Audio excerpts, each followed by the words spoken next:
Right now on the National Weather Desk, blizzard warning. A storm brings heavy snow and strong winds to the plains, where the storm is heading next. There's not enough snow on many ski mountains, frustrating skiers and business owners alike. Right now, we've had 17 inches the whole season. The role weather played in making 2023 one of the best wine vintages ever in the Napa Valley. As a winemaker, I feel very lucky to have experienced this vintage. We'll look at some of the extreme weather events that made 2023 so memorable. It brought Tulare Lake back from the dead. And how to keep your Christmas tree from turning into a fire hazard. From our nation's capital, this is the National Weather Desk. Good morning and welcome to the National Weather Desk. I'm meteorologist Matt Ritter. Blizzard warnings remain in effect across parts of the northern plains today as snow, ice, and wind will plague the region for another day. Several inches of snow fell across Nebraska yesterday, making it one of the few places in the country to experience a white Christmas. Getting around was tough, both for people walking and for those behind the wheel of their cars and trucks. Several big rigs slid off highways, leading state police to close the roads. Remember, a blizzard by definition isn't always about the amount of snowfall. You need snowfall, period, combined with winds in excess of 35 miles per hour and visibility of less than a quarter mile for at least 3 consecutive hours. Reporter Steve White is in Grand Island, Nebraska with a look at conditions there. Days ago, it was 60 in central Nebraska, but Christmas Day brings heavy snow and high winds, making travel treacherous. Steady snow falling around the clock, resulting in dangerous travel conditions and reduced visibility, a quarter of a mile or less in places. The Nebraska State Patrol reported multiple wrecks on Interstate 80. The snow continues into Tuesday with additional snowfall expected. Blowing and drifting will remain a concern for a few days, even as the blizzard warning expires. And after an extended stretch of temps in the 50s, seasonal temps will settle in. Emergency management officials urge folks to avoid unnecessary travel until the wind and snow subside so crews can get roads cleared. And for some kids, it will be a Christmas to remember, not just what was under the tree, but also what's happening here at their favorite sledding hill. Reporting in Grand Island, I'm Steve White. As the storm moved east, it brought snow and ice to North Dakota and Minnesota. Several highways are closed this morning. Also this morning, there's an ice storm warning for many parts of the upper plains. Meteorologist Mark Pena is here with a look at where the storm is heading next. Blizzard warnings for portions of the upper Midwest from the Dakotas all the way to eastern Colorado. We got wind gusts in the forecast up to 55 miles an hour with some heavy snowfall there as well. Now, where's the system going next? Now, we're going to track it as it continues to march towards the east. Thankfully, the snowy conditions with this system will begin to mix out, and we're looking at just another heavy rain event for a lot of portions of the northeast quarter all the way down towards the southeast, bringing additional heavy rainfall, and this will likely be impacting your travel for the next couple days, so just make sure to pack your patience as you head to the roads and on the airports. The snow as well as fog caused the biggest problems for air travelers over the weekend. On Christmas Eve, 500 flights to and from Denver were delayed or canceled because of the snow. And at Chicago's Midway Airport, 40% of all departures were delayed or canceled due to fog. So far this morning, we aren't seeing any major problems yet, but with that storm in the plains, there's a good chance there will be more delays and cancellations. It's been a slow start to the ski season in many parts of the West. Lee Stoll looks at the situation in Lake Tahoe and Western Washington. It's been a very slow start to the ski season around Lake Tahoe in California. Many resorts in the Sierra Mountains have less than half of their runs open. We get a little blast here in a couple days and see another wave of people come up right after New Year's. According to the Lake Tahoe Snow Report, snowpack levels are just 51% of normal. Last year we had about 4 feet of snow, so everything was open, the whole mountain. Right now we've had 17 inches the whole season. Conditions are a bit better in the Cascades. The summit at Snoqualmie says they picked up about 8 inches of new snow on Friday, just in time for the holidays. Almost everything is open. At Stevens Pass, they've gotten 5 inches of snow over the last week and have 70 inches so far this season. And at Crystal, 7 of 11 lifts are open and they have 56 inches at the base. And despite the lack of snow on the mountains, people in Washington went looking for a white Christmas yesterday, and many found it. As Paul Rivera shows us, sometimes you just have to know where to look. The rain was icy, and maybe there was a snowflake or two in there, but there was no doubt that the magic of Christmas was falling for those who traveled up to Snoqualmie Pass. What are you doing up here today on Christmas? We gotta have him see some white snow. Tony Dutt and his 2-year-old son Landon taking a tiny tractor out for a spin before going to Grandma and Grandpa's house. He's drifting out there. This is the best gift you could ever have right here. We're scoping out some places to go sledding, but also where the dogs can enjoy the Christmas too. One by one, Mira and her boyfriend introduced us to their furry family of 4. Are you ready for the snow? Cisco the husky. Okay, Cisco the bingo. Bingo the boxer. I love this. Merry Christmas. Ho, ho, ho. And it wasn't just people driving through the summit to get to their Christmas Day destination. People were also busy snowboarding and skiing, hitting the slopes at the resort. How do you think it's going to go? Great, we're gonna shred it. Well, I'm gonna do snow tubing here at the summit. Is it like being with your family on Christmas? It's awesome. I mean, we're Hispanic, so we celebrate Christmas the 24th. But the 25th, we just kind of enjoy the snow. And that is what it's about. Freezing rain or not, the snow was on the ground, the memories were made, and plenty of fun was had. Well, 2023 will go down as the warmest year in at least 125,000 years. But it wasn't just the heat that reminded people of climate change. Bill Weir looks back at some of this year's extreme weather events. Science tells us that 2023 was the hottest Earth has been in 120,000 years, shattering records in ways that are hard to comprehend and creating events that frankly exceed our imaginations. Who could have imagined 31 straight days over 110 degrees, even in Phoenix? The rate of heat deaths in Maricopa County has climbed 25% a year for 2 years running. And desert cities everywhere are realizing the need to build cooling into public policy. But in the same megadrought, who could have imagined rivers in the sky dumping so much water on California that it brought Tulare Lake back from the dead?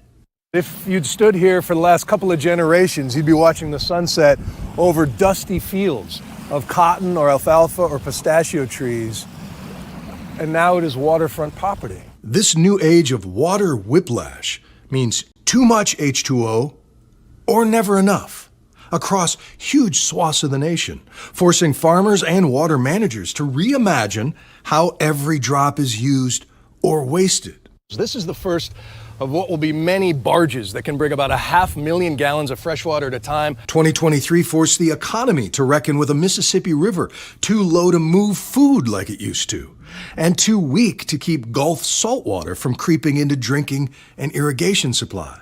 And when West Maui was the lush Venice of the Pacific, no one imagined how generations of water theft and invasive grasses would turn the capital of the Hawaiian kingdom to tinder, or the hurricane winds that would blowtorch the precious town of Lahaina into ash in the deadliest American wildfire in modern times. It's just unrecognizable. One of the most charming, beloved port cities anywhere in the world is just scorched like a bomb went off. And whether you want to blame or credit climate or El Nino, Christmas looked much different across the country than a year ago. This map shows you the snow depth across the nation, which stands at just over 17%. But check out the difference from just 1 year ago when 53% of the country was covered by snow. By the way, the historical average is just under 37%. We'd love to share your weather content on the air. You can find us on all your favorite social media platforms, including Facebook, YouTube, Instagram, and TikTok. Just search the National Weather Desk.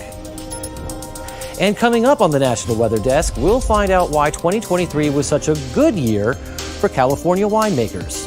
Plus tips to help your Christmas tree last through the new year.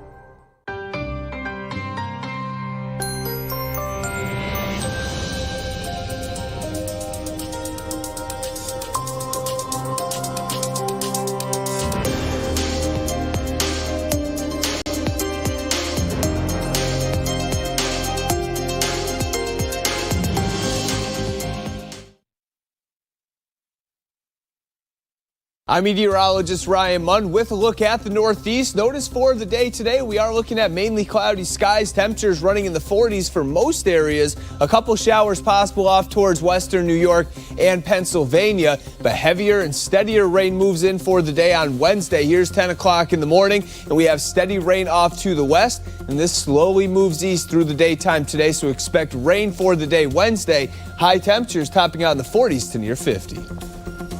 Hey everyone, I'm Wyatt Everhart. Let's get a check of that forecast. And after such a nice Christmas day, this day after Christmas featuring increasing clouds and yes, the chance for showers, especially late today after about 3 o'clock into the evening hours. Scattered showers, some could be heavy at times, and then even heavier rain building up off to the west, set to arrive into Maryland on Wednesday. Otherwise, temperatures not really going particularly cold on us. The next several days will probably work our way up close to 50 degrees for high temperatures. I'm meteorologist Vitas Reed. Here's a look at your Southeast forecast highs for the day. We're looking at 53 in Nashville, 64 in Raleigh, Charleston, 68 degrees, 70 in Macon, Tampa right around 73, and then Mobile at 62 degrees. It looks like we have spotty showers across the Carolinas, drier air towards Memphis. Florida's getting a little bit of clouds and showers, but it looks like this frontal boundary will continue to move east. Still a little bit of remaining showers across parts of the I-95 corridor up towards Raleigh, but we'll start to get drier conditions moving in towards the weekend.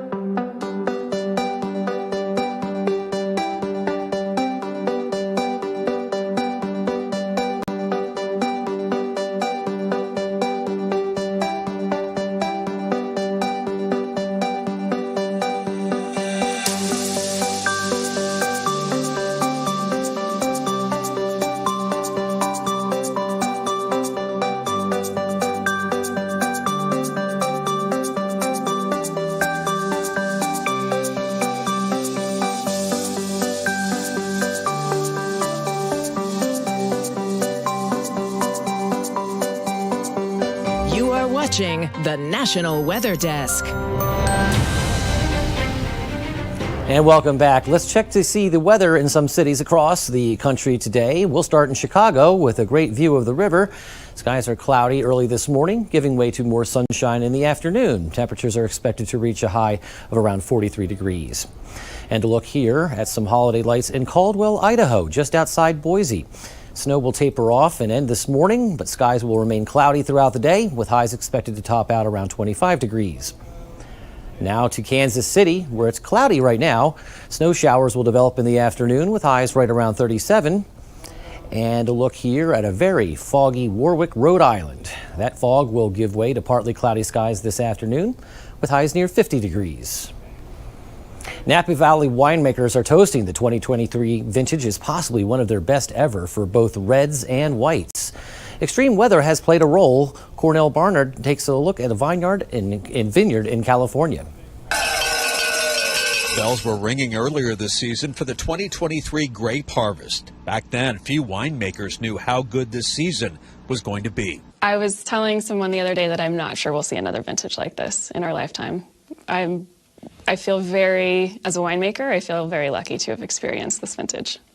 Burgess Cellars winemaker Megan Zobek says anticipation for the 23 vintage is off the charts in the Napa Valley for both reds and whites. She believes there's something special about this harvest. Grapes have big energy and complexity. You just know, like when you taste it, you know, you're just like, oh my gosh, this harvest. This is incredible. I think it's going to be one of the best vintages I've worked at in Napa by hands down. These are young vines. Macy Stubstad says the cork-popping news comes after one of the longest growing seasons in a decade. Some grapes weren't harvested until October or November due to a cool spring and drought-busting rains, which slowed the ripening process but created lots of hang time on the vine. So when the vines woke up in the spring, about 2 weeks later from 20 2022. They came out with a lot of energy, good reserves to be able to grow, full canopies. Napa Valley grape growers with a membership of nearly 700 are also declaring 23 as one of the best. Our growers are saying high quality, high yields, which is somewhat unique. And yeah, definitely one for the record books. These vines are now dormant for the winter, but after a challenging decade of wildfires, smoke, and epic drought, there's now something worth raising a glass to. Grape growers and winemakers, this community remains they adapt. They're in farming. It's what Mother Nature throws their way. And this year, the vineyard gods seem to be smiling. The 2023 year should be ready to taste in about 1 to 3 years. As a winemaker, it's almost like that wave that you chase if you're a surfer. You always hear about it. There's legends about it. You don't know if it actually exists. And then this year we had it. Well, after storms brought heavy rain, wind, and waves along the shores of South Carolina last week, beaches are still recovering. Officials are collecting data to see how the storms impacted erosion. Lauren Lennon has more.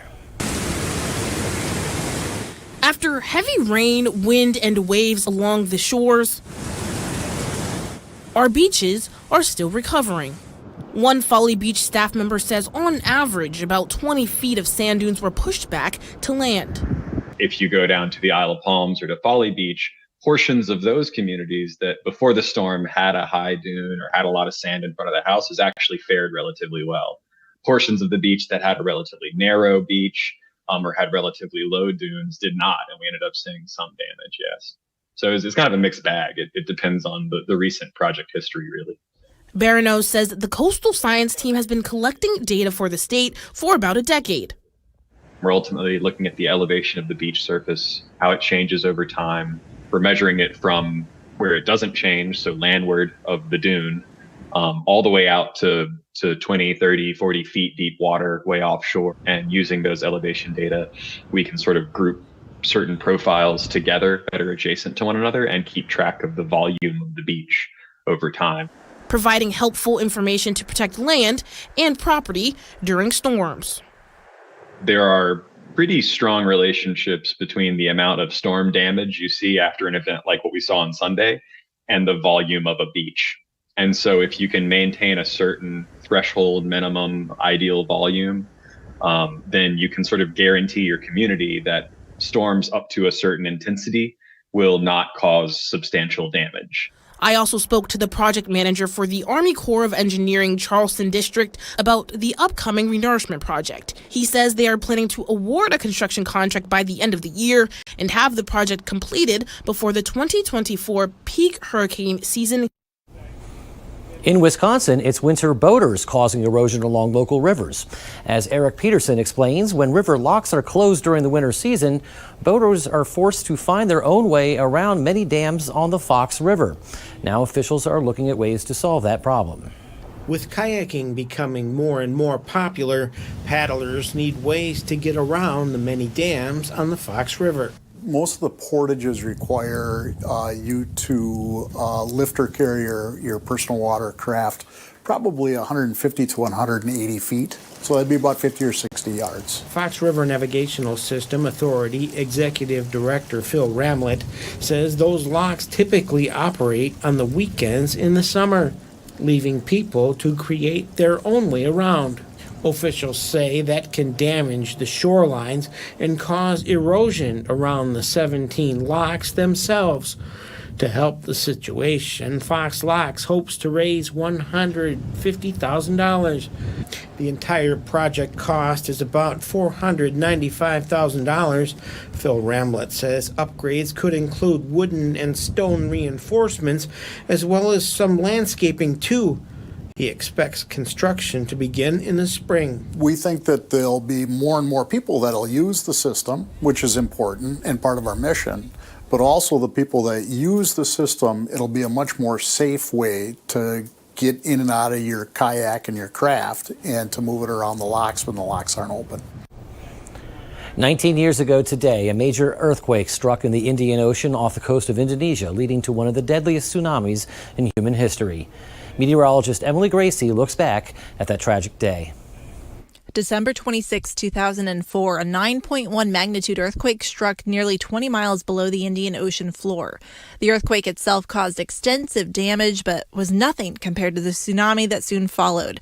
The tsunami radiated out in all directions, striking the Indonesian islands as quickly as 20 minutes after the earthquake, with waves reaching heights of 167 feet and caused flooding up to 3 miles inland.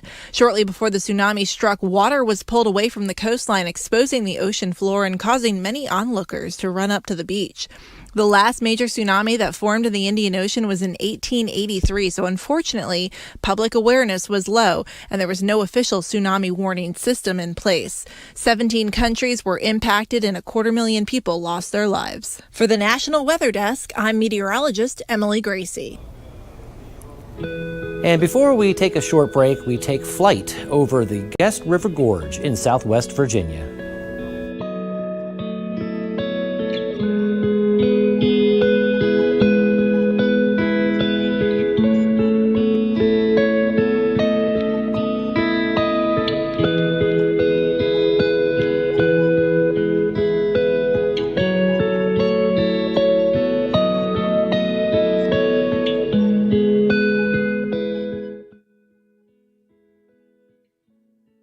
Good Tuesday morning, everyone. I'm meteorologist Andrew Buckmichael. Take a look at what we've got across the Midwest. We got some blizzard-like conditions out across the Western Plains here. Now, as we take a look at the Ohio Valley, warmer with temperatures close to 60. So we've got quite the difference in conditions across the area for the day today. This entire storm system shifts a little bit more east as we head into your Wednesday, and again, even a little bit more by the time that we get to Thursday, with any precipitation on the lighter side.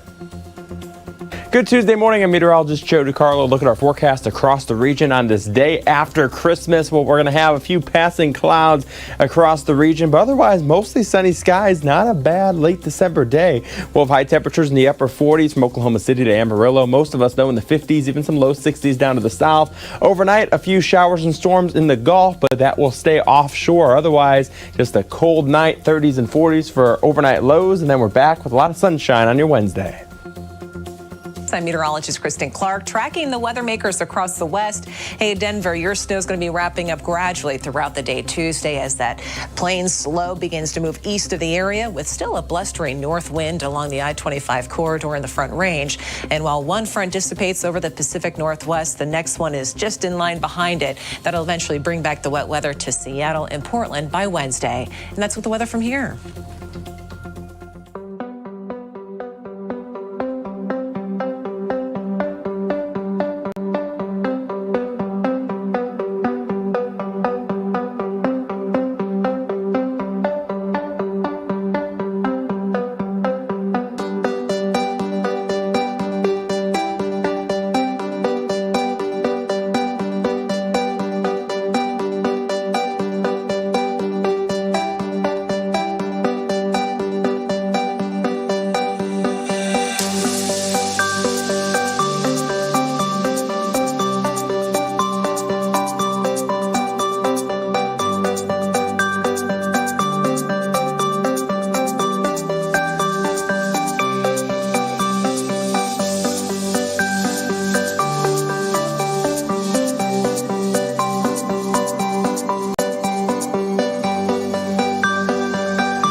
The National Weather Desk.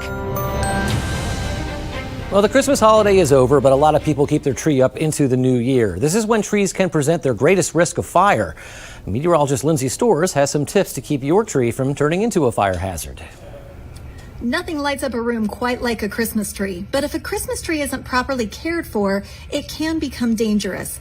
Did you know that half of the house fires in the U.S. occur between December 22nd and January 5th? Here's some tips that can keep your Christmas tree from turning into a fire hazard. If you get a live Christmas tree, check it for freshness before you buy it. You never want to buy a tree that's already dry. Once you get it home, you'll want to cut 1 to 2 inches off the bottom to help it absorb water better. You'll want to water the tree daily and get rid of the tree as soon as it gets dry. Regardless as to whether you have a live tree or an artificial one, you'll want to make sure your tree is at least 3 feet away from any heat source. Throw away any lights that have worn or broken cords or loose connectors. Never connect more than 3 strands of incandescent lights together, and turn off the tree lights when you're leaving home or going to sleep.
Thank you for joining us. I'm meteorologist Matt Ritter. Make it a great Tuesday. We'll see you right back here tomorrow.